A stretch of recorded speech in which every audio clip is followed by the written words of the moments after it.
Welcome to Business Innovators Radio, featuring industry influencers and trendsetters sharing proven strategies to help you build a better life right now. Hi guys, this is your host, Alicia Dibrell from Insight Media. Today I get the privilege to interview somebody who doesn't only talk the talk, but knows how to walk the walk. Donna Rodriguez. Diamond is not just an educator, but she's a certified life and business coach. She is known as a success mindset and productivity expert. Diamond is also the founder of Defy the Odds with Diamond.com. She has an amazing story of defying the odds herself and overcoming over 9 years in a wheelchair. And Diamond teaches her clients the Defy the Odds formula. Diamond is extensively trained in right brain education from ages 0 to adults. Diamond teaches entrepreneurs how to harness the power of their brain and success mindset so that they can make quantum leaps towards their time and financial freedom. Diamond's unique technique and tagline of, you may not be at fault about what happens in your life, but it's your responsibility to do something about it, defy your odds, makes this for one of the most interesting interviews I've had to date. She doesn't just teach from knowledge, but she mentors from experience. So without further ado, I want to welcome Diamond Rodriguez to the show. Hi, Diamond. How are you? I'm good. How are you? Great. Thank you so much for your time. I want to welcome you to the show, and I'd love just to dive right on into it. Okay, let's do it. So can you tell me a little bit about yourself and what made you want to get educated on such a unique practice? Well, there's two parts to that story. And in terms of what I focus on with the success mindset and productivity, one aspect of that is through brain training. And I came across this kind of unique practice using this with my clients because of my daughter. She's 4 years old now. When I was pregnant with her, I did what any other parent would do. I was searching and looking for a way to help her develop in a way that would provide her the best opportunities as she would be as an adult. Now, of course, I know I can't control what she will do or how she will end up, but at least I will have done my job preparing her. And so I went in and I got training on right brain education, and that actually was something that stemmed from the ages of 0, like you mentioned, to adulthood. And in that discovery, I realized how much everyone has that Albert Einstein level of genius in them, uniquely to them, because everyone has a different focus based on what it is what combination of their interests and what they're exposed to. But they all have a level of genius within them that needs to come out. And discovering these brain exercises to help activate and bring that to surface empowers people to be in a position to creatively come up with out-of-the-box thinking, the new ideas of implementing their businesses in a way that's different, that stands out. And so that really was something that I was able to uniquely add to my program. But in terms of developing that mindset, I started coaching early on when I was young, and I was in a great position to do that.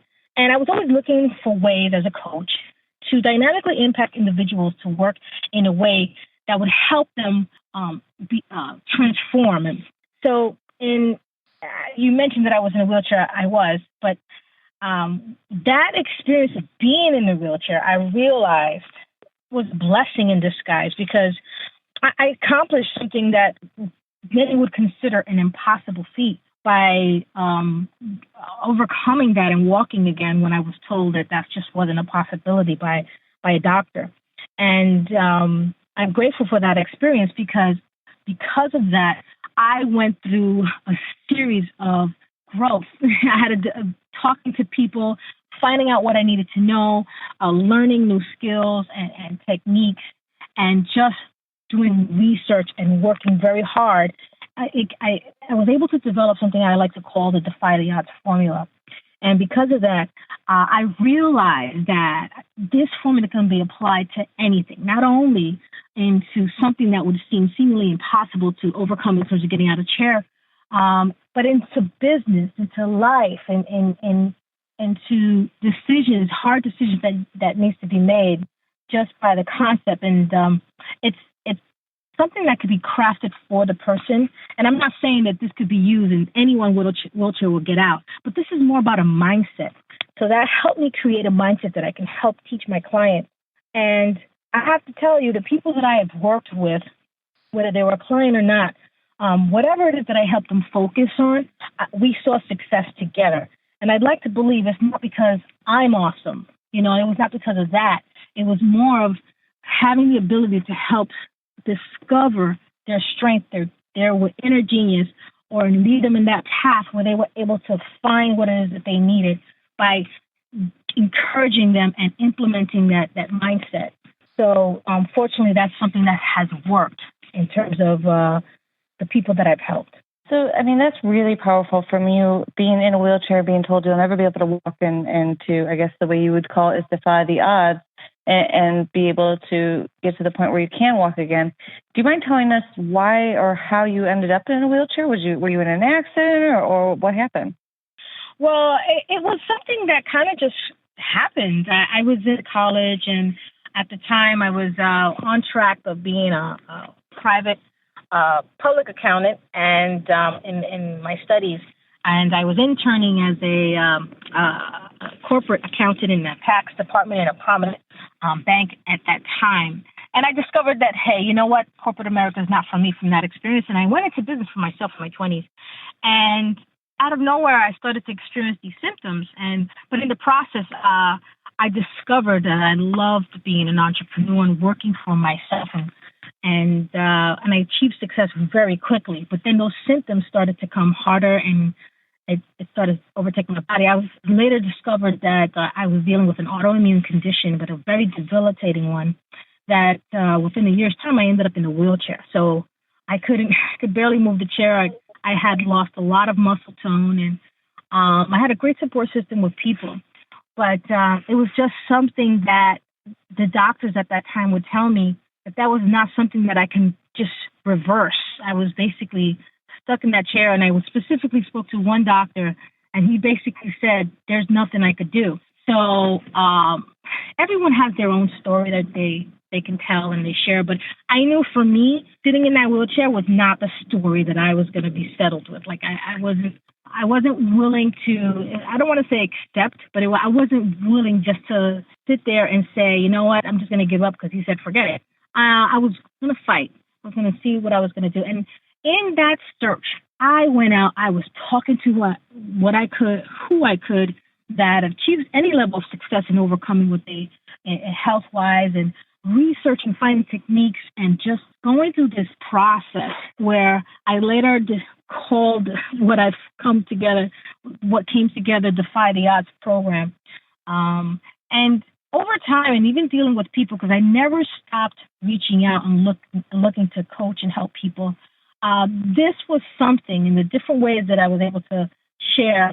This is something that not only can be applied to health, but can be applied to business, could be applied to making hard decisions, or can be applied if you're feeling stuck and you just want to propel forward. So this is definitely something that just kind of happened. And fortunately it did, because I have something of value, that extra that I can provide to people I work with. It's so powerful. I love your story.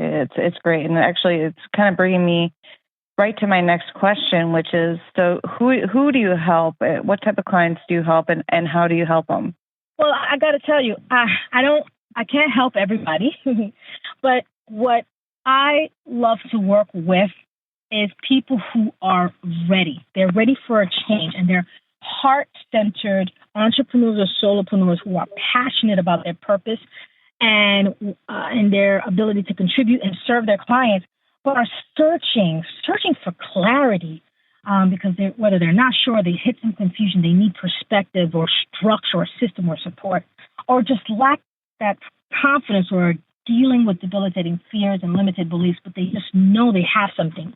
But they are looking for that kind of support and information that will help propel their business where it needs to go. And I love the fact that in what I'm offering, I can take them from where they are and put them in a position to experience success, but it's focusing on them first before everything else. Because before you have your offices and your employees and the success, you have you. You are your business. So it's just getting them in line, in full alignment with who they are, where they want to go, and put them on that right track to success. experience that time freedom that everyone would enjoy? Well, time is something you can't get back. So, I appreciate that. I definitely do. And so tell me this. Why would somebody need a life or a business coach? What would they get out of, if I needed I thought maybe I needed some improvements and I needed a life or business coach, what would I get out of it? What would I be looking to get out of it? Okay, well, I truly believe that everyone could benefit a level of accountability in their vision planning, in their goal setting, and carrying out tasks, and provide a unique perspective that only can come from those who've been there before them and understand what they need to do to move forward. And everyone, it doesn't even matter what it is, the field that you're focused on. There's someone that's been down that road, that's hit the success that you want. So I think it's smart. It's very astute for someone to recognize that reinventing the wheel takes a lot longer. We're only on this earth for a given time. And looking for someone who has what they want and finding a way to find a mentor or a coach or someone that can help guide them down that path to shorten the time, not go through the same mistakes, but shorten that time to just use what actually works. I've heard many people who are successful today say things like success leaves clues. And that's actually very true. And not only knowing those clues, but having someone to hold you accountable at a high level to get you there. Because it's so easy when you're only minding yourself to say, you know what, today I'm tired. Maybe I'll do it tomorrow. Maybe I'll do it later, and then do it later, and have that level of consistency that does not get you the results that you want. I love Albert Einstein. He has two quotes that always stand out to me. The first one is, and I'll paraphrase, the first one is, you can't solve a problem with the same mind that created it. And now, of course, I'm paraphrasing it, but it's so true. And having someone that's not you, that's not in your head, but someone outside with a different perspective to work with, to mastermind with, is definitely a way to get you to your results faster. And another quote, he says, insanity is doing the same things over and over again, expecting a different result. If you don't have a different someone to provide you a different perspective, a different outlook, then you would be basically repeating the same things. And a lot of times people, when they're stuck or they don't understand why they can't achieve their goals in the way that they really, truly want to, it's getting something, a different perspective outside of their own to provide value and create a change so that they can get to the results that they want. One of the techniques that you teach is how to develop a breakthrough mindset. Can you explain to me, what do you mean by mindset? Because that can mean many different things to many people. And how do you achieve that? Well, our mindset is our lens on how we interpret the world. And that lens can be created by our life experience, our training, our childhood experiences, subtle things that we develop from childhood or throughout adulthood, coping mechanisms, our accepted beliefs, perspective that we basically use to kind of make sense of what's going on around us. So let me just give you an example. I don't know where you are right now, but if just by looking around in the space that you're in right now, what do you see? Okay. If you're actually asking me the question, yes. I kind of see my dirty office.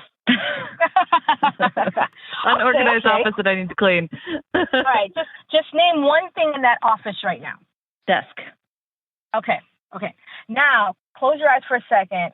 And when you open your eyes, I want you to call out to me 2 things or 3 things that in your office is blue. Now go. A pen and the lights on my thing for the internet. Okay, now close your eyes for a second. You notice you didn't say desk, right? True. Right. You didn't say desk because it wasn't blue. You wasn't focused on that. But you was focused on the blue because that's the perspective I give you to work on. I told you to focus on the blue. That's like buying a blue car and all of a sudden now you see the blue cars. The blue cars have always been there, But now that you've honed in and you focus on the blue cards, that's all that you see. That's your perspective. That's your focus now. You know, if you kept your eyes closed and I asked you, well, what in the room was red, you wouldn't be able to tell me. Unless, well, you probably would because it's your room, it's your office. But if you was in that space for the first time, you wouldn't be able to tell me because you didn't focus on it. And that's exactly how our lens works. When we, through our life experiences, it teaches us what to focus on, whether you had a traumatic situation, whether you didn't, whether you had a good situation and you favor certain things. We train our minds without even trying to develop a focus, a mindset, a perspective. And it could be beneficial, it could be harmful, it could be anything, but it's how we interpret the world because we can't take it all in. You understand? So developing a breakthrough mindset is breaking through that lens, allowing you to see things like the desk that's not blue, but it's there, and to see other opportunities in the same space you're in because you don't have that filter. And that's what I love about walking people through the Defy the Odds formula. I bring that up a lot because it really does hone in on the key areas that bring alignment to your perspective, your mindset, and your action-taking ability, because it's all about our focus and what we see, and creating a set of through the break. You asked about the breakthrough mindset. It's basically taking that alignment through the formula, because I don't know if we're going to get into it today, but the formula, just imagine that it talks about alignment, right? And there's many layers to that. But removing the old lens, revealing opportunities, setting boundaries, establishing a standard of greatness as a way of life, and providing tools to propel your productivity to accelerate the rate of achieving your goals, that is a breakthrough mindset. So, you hear so much out there about, peak performance coaching, and, coaching's, it's marketed pretty heavily. What do you say that the difference is between performance coaching and what you offer as a productivity expert? I can simply answer that by saying just with peak performance. When I think about performance, in the coaching world, everyone talks about peak performance, which is effective, it's great. But when you really think about the average person, when you hear performance and peaking your performance, you think about athletes. And what comes to mind is your physical agility, your mental performance, how well you're performing in that way, stamina, endurance. And performance is basically a measure of your personal results. It's just you.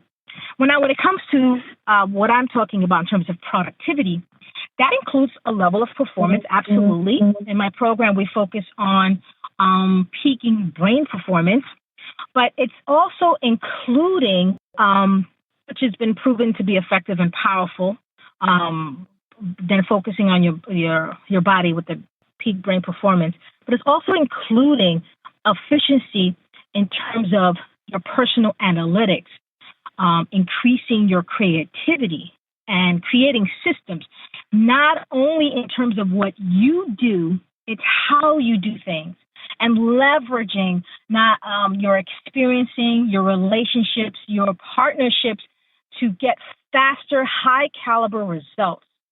And that, to me, is more about productivity, because the goal is not in your personal results, but it's in the outcome, whether it's personal to you or external in the relationship you establish to get to that result. So it's how to craftfully achieve more while working smarter than harder at a high level. So what do you think the top 3 things to stop people from achieving their goals, whether it be personal or financial? Well, definitely, I have to say, there's so many things I can say for this answer, but for me to narrow it down to 3 things, definitely the inner head game that people put themselves through. And just to give examples, self-worth, their beliefs, limiting beliefs, the emotional dysfunction. What I mean by emotional dysfunction is hang-ups. A lot of people have baggage emotionally that they carried from hurt and pain throughout their lives, negative experience, trauma, that they kind of harbor and create like a coping mechanism. And so when they go through a certain experience in that coping mechanism, they kind of revert back to it. And they may not even realize it. It could be innocent. It could be something as simple as because of a situation where a female has been constantly rejected by men, she has something like a way of being or certain action she takes when she feels like she's about to be rejected again. Not that she even knows that she's doing it, but it's just a pattern. It's like we develop patterns emotionally or mentally. And then the biggest one, fear, in terms of that inner head game. So a lot of that within the the mental and emotional pattern area that definitely can paralyze people in terms of achieving their goals. But the second thing I'd have to say is people lacking the right actions to take consistently. I know that movie that came out, The Secret, talked about some great things in terms of manifesting this and doing that. But it didn't talk much about action. At the end of the day, whoever takes the most actions sees the most results. I mean, you could talk to any of the prominent people that exist today, and Tony Robbins, Oprah Winfrey, any of those people, successful people, they'll tell you the only way they got there was through the actions they take. Mindset, all this other stuff is great, and it helps you get there faster, but you can't get rid of action. That's a very important piece, and a lot of people have a hard time getting the clarity and focus and the discipline to achieve that or even know what actions to take. The third thing I would have to say is a lot of people, many people do not ask qualified people for help. And it could be someone who's experienced, where they go and they look for a mentor, or even or hiring a coach. And that is so pivotal. And there are people, the coaching business is growing today. So there are a lot of people making that investment in themselves to do that. But for the people who don't, that I have to say is one of the biggest struggles. So you kind of touched on this on your last answer, but talk to me about emotional and mental hurdles. Can you give me some examples of both and what the differences are between them? Okay, well, for the emotional, I had mentioned that about a lot of times when in life we experience pains, we develop belief systems about the situations or anything close to that and have our perspective on it. And then we get stuck with that. It's like a cycle that starts to repeat. And it's more for survival, because we need a way to process the information, process our experiences. And there's a book called The Power of Habit that talks about a mouse running through a path to find a piece of, I think it was chocolate. And initially, when he was trying to figure out the path, they found that the mouse had an incredible amount of brain activity. But after a while, it went through the path to find the chocolate, and there was little to no brain activity. It's because it became a pattern. It became a way of being when he wanted to find that piece of chocolate. And we're like that, too, with our emotions and our habits. As over time, as we keep repeating the same cycles, it becomes locked in, and we're not even thinking about that. So, and the difference between both, when you think about where the source of that comes from, I separate the two, because the right brain, because there's been a study in the 70s with Dr. Ornstein and Dr. Sperry, they took certain patients and they put anesthesia on one side of the brain and tested the individual to see what was prominent, what behaviors was still happening. And what they found through their research, because they did it to the other side of the brain as well, that the left brain has it operates very differently from the right brain. And one of the things that stems from the right brain are sequencing and language and things like that. And then the right brain is the source for emotion. And when you put it into perspective in terms of all that research that's come together, it's like the left brain is the protector. That's what filters the information and questions things. And that's where you have the mental belief systems. And the right brain is more like the nurturer. And that's where the emotion comes from, the play, anything that's attached to the emotion and creativity and imagination. So that's why I separate the two, because they're different parts of the brain and they need to be addressed differently. And an example of how you can do that is for the left brain, something called neuro-linguistic programming, and bringing awareness. Because, like I said with that example from the Power Habit that the mouse kind of just walked through in those little brain activity, it's bringing that awareness to investigate, to force thought into what you're doing, being present in what you're doing, and asking the right questions to kind of activate a new sequence of thought patterns so that you can kind of investigate where these behaviors are coming from, where these patterns are coming, what's the source, how did it come to this point, so that you can kind of interrupt the pattern and look to create new ones. And in terms of the emotional side, there's something called the emotional freedom technique, and it engages the body more by touching certain pressure points and repeating certain words. But it definitely activates the stimulated side of feeling and emotion from the right brain. So how it's handled is just slightly different, but it's definitely something that even if some people don't feel like they have a serious hurdle to overcome, doing it is very freeing. It actually, just like what the emotional freedom technique offers, it offers freedom, and neuro-linguistic programming offers that same level of freedom because you release those patterns and those negative programming that would hold you back and limit you from what it is that you want to do. So those are just two examples. So can you tell me what are a few practices that somebody can immediately implement to begin to overcome these emotional hurdles?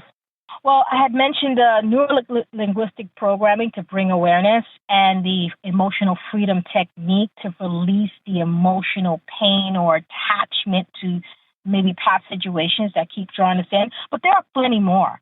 One of the biggest practices that exist today that actually impacts both the left and the right brain together is meditation.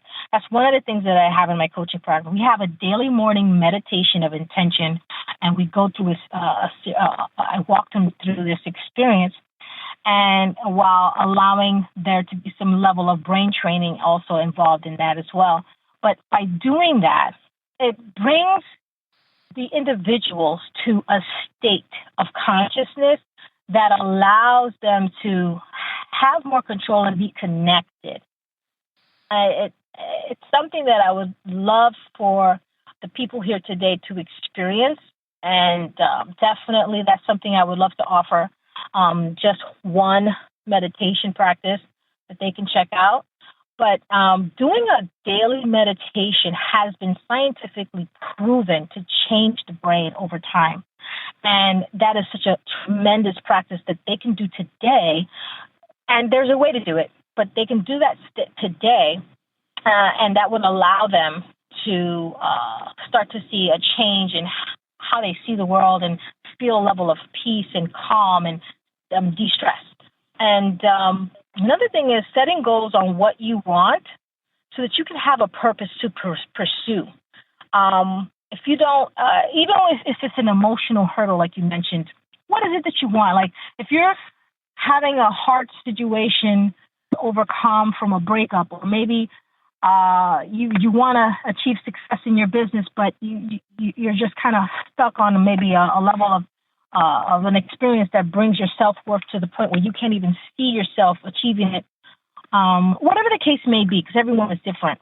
Having a clear distinction of what it is you want is the first step to go on that path to try to get it, because you need clarity. And that's something to explore, and definitely a coach or a mentor or someone experienced in that area can help them get there if they need that kind of assistance. But that's definitely something that they can start today to think about, to go down that right path to discover a new perspective. And then getting around different people, that would be my last tip on that. Getting around different people, finding a tribe. And what I mean by a tribe is people that they connect with that is not only where they may be, but where they want to be as well. The Heart Math company did a research, and they found that that people, when they are around, they did a research and they tested this, that when people are around a certain level, and they measured it by the heart patterns, they noticed that the wave pattern that the heart was making when everyone was sitting in an area of maybe 4 or 5 people. I don't remember the exact number, but the research had them sitting in the area, and they all mimicked the same kind of pattern, whether it was in mood or whatever the case may be, and their hearts all synced in terms of their heart patterns. And when a person, without knowing the study at all, sat down, no matter how high, low, or different their heart pattern is, just from being in that same space, their pattern began to match the people around them. And I really feel that that's important. Even you don't have to know this research to know this is true. If you walk into a room and there is a bunch of negative people in that room, don't you start to feel that negative energy and you want to run the other direction? I mean, yes. Has that ever happened to you? So, but it's definitely something true. And I'm not saying that leave negative people, because obviously that would help too. But if they have a hurdle, that they're having a hard time and they haven't tried anything else, or they have tried something else and they just need an extra way of overcoming, finding that group of people that can uplift them, encourage them, and just give them a purpose of just maybe wanting to match that feeling or have that mindset that they do. That can actually help, just being in that space. So finding that tribe, that would be my last tip. And it's a big one because a lot of people have benefited from that experience. No, I can totally see where you're coming from on that. That makes perfect sense. So I have one more major question I want to ask you. What is the whole brain balance training, and how does that process work? Well, like I mentioned earlier, and how I'll answer this question, I'll start by mentioning how the times right now, how it has evolved. You know, there was a period where there was the agricultural age, and then we went into the industrial age, and the information age was there for some time. But now the age that we are experiencing today, I do believe, and Daniel Pink, who wrote a book on this, explained it perfectly. He mentioned it. I called it the creative age, but he called it the conceptual age. And what the point is behind that is, in the time of the information age, where technology, the digital age, was developing and growing, and everything's over the internet, information is at your fingertips. A lot of the things that existed in the industrial age that was needed from us humans, like our sequencing, having a format, organizing everything, making sure, just like the machines in a factory, that everything is running correctly, a lot of that's being phased out. They don't really need people to do that. There's a lot of computers that are replacing people for that in that way. So since everything is very digital, a lot of robots and a lot of different things like that, what is needed? Because what do we need today that is not taken care of by a computer? And that is creativity. I know they can teach, create computers that can think on their own, but there is something about the human brain that's more complicated than any computer that exists. And I can't speak for the future. I don't know how technology will evolve. But for right now, the conceptual age is emerging in a very, very unique way. And you can see a lot of evidence of that just by going into a department store. I mean, we've gotten to the point now where you could take something as simple as a brush to wash the toilet, right? It has a function to clean the toilet, but being conceptual, which includes creativity and aesthetics and color and picking up those kind of focuses in that area, you don't just need to go into the department store to find a brush for the toilet. Nowadays, we're so programmed that we go into the store and we're looking for aesthetics, because who wants to pick up a simple brush for the toilet, right? Maybe some people exist today that still want to do that. But let's look at the color. Does it match the bathroom? What's the shape of the brush? And it's interesting because a simple brush probably will cost let's say $10. But because we're in that conceptual age, we have about 20 different options, and they have all these colors and shapes and sizes, but they have the same function. They just clean the toilet. So it's just showing you that conceptually, everything is focusing more on the creative side, which is the brain, the right brain side. And because we're really in the left brain world, and what I mean by that is even how they teach kids in school, it's very left brain oriented. Language stems from the left brain. So that's something that immediately the kids are being taught early. And if you look at a school that caters more to the creativity side, which is right brain, like a Montessori school versus a regular Department of Education school, you can see that difference. Left brain, they do a lot of tests and a lot of sequencing and focusing on the method of the way they teach that. It focuses more on left brain characteristics. But in Montessori schools and in schools of that nature, they focus on developing the creativity of the child while teaching them the simple concepts of math and reading and things like that. That's their focus first.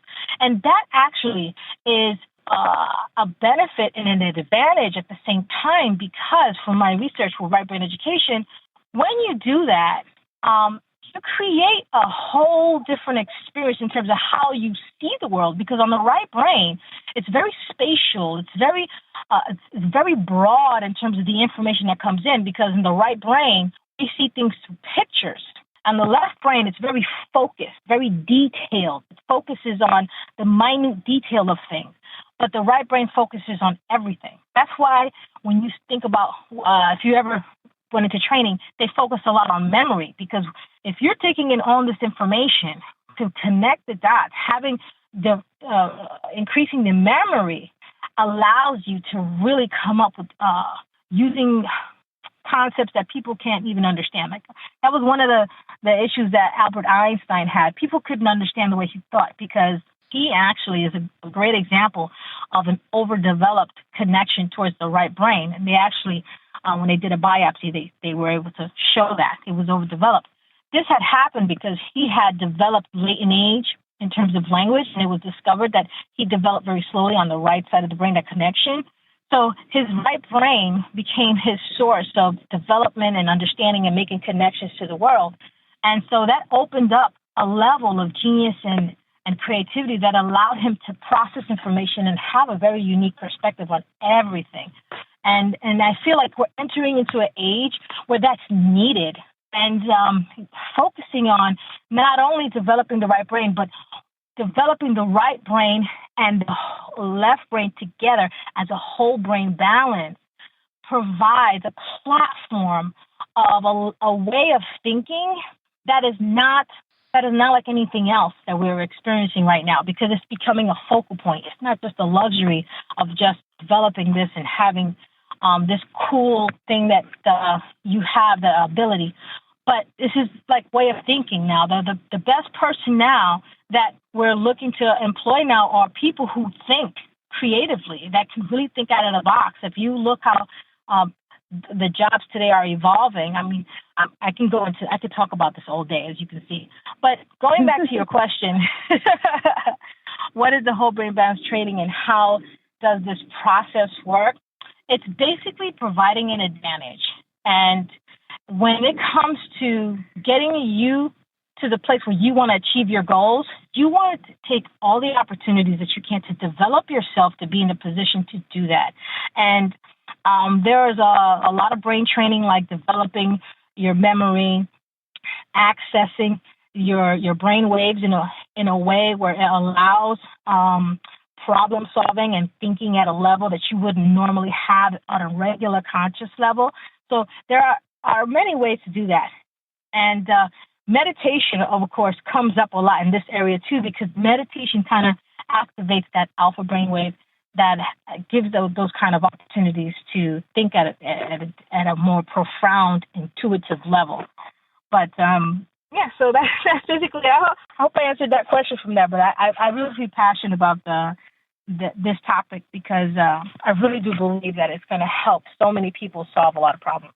I think I love your passion, and yes, you answered the question perfectly. And so tell me this, if somebody wanted to get in contact with you or to learn the Defy the Odds formula, how would they go about doing something like that? Well, they can definitely email me through my website. My website is Defy the Odds. That's DEFYODDS